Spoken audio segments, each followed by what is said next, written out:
Hi class, I hope this finds you well.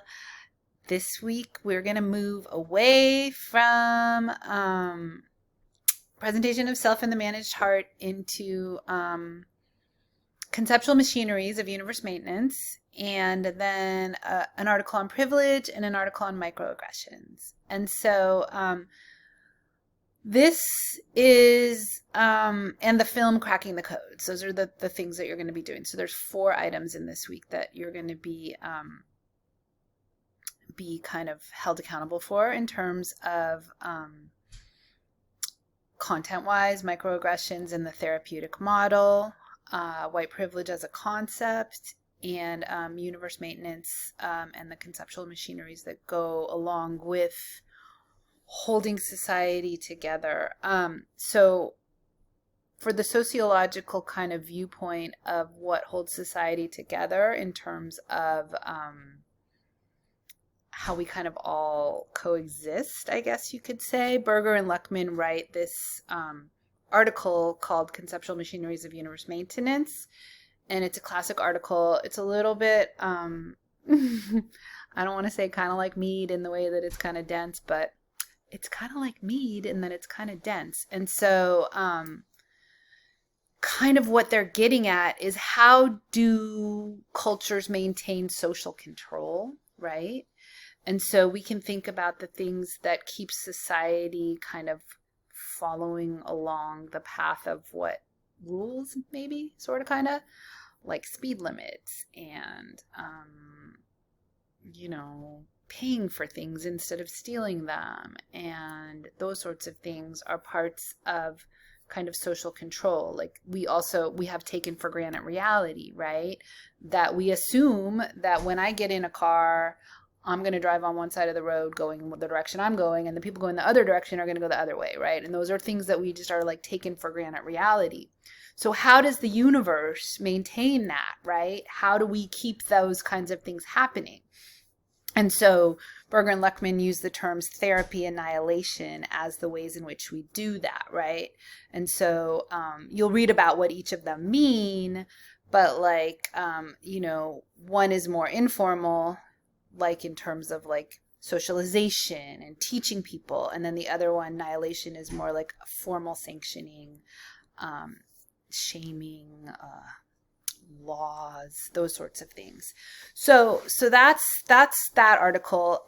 You guys seem really independent and like you don't really reach out for any sort of support, but I just want to put it back out there that if talking through any of these articles would help you, I'd love to do it. So just always know that I can get on a Zoom pretty easily most days, and depending on my other lovely Zoom calendar, but please feel free to reach out.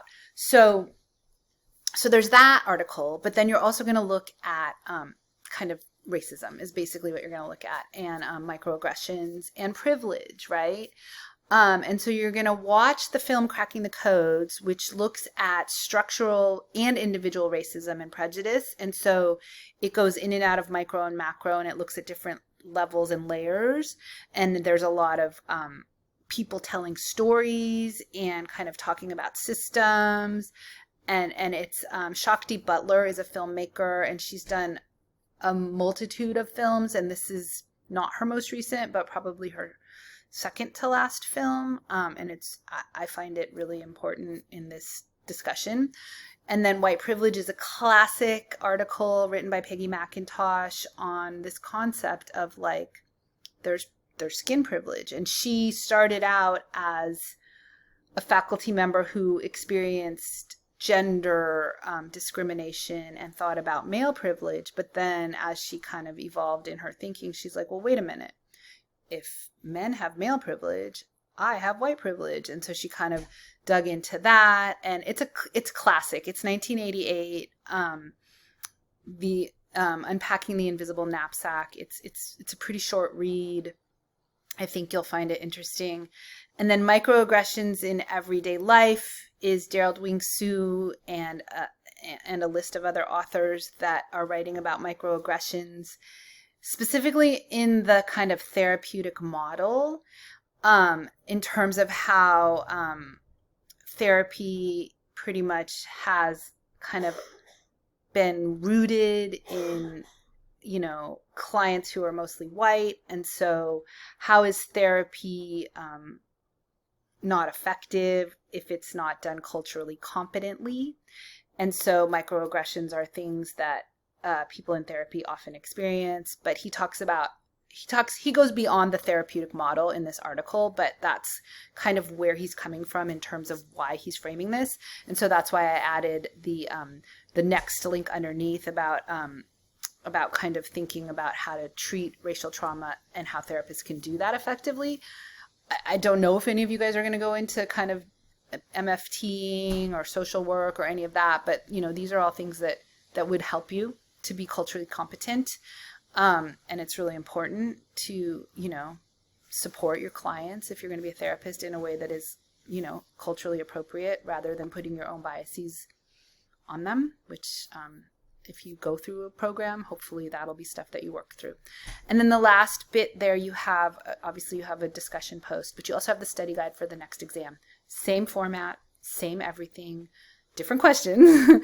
So you'll have a week to write them, right? So during this week, you can be thinking about them, outlining them, doing whatever. And then the next week, there'll be 3 posted. And so it'll be the same kind of deal. All right, so that's what you're doing this week. I hope everybody is safe and well. I hope you registered to vote. I hope you completed the census. If you haven't done either, you should, because you matter. And if there's a reason you can't, that I'm sorry, and you should be able to, and we should change that rule, whatever rule that could be. All right, take good care, and thanks.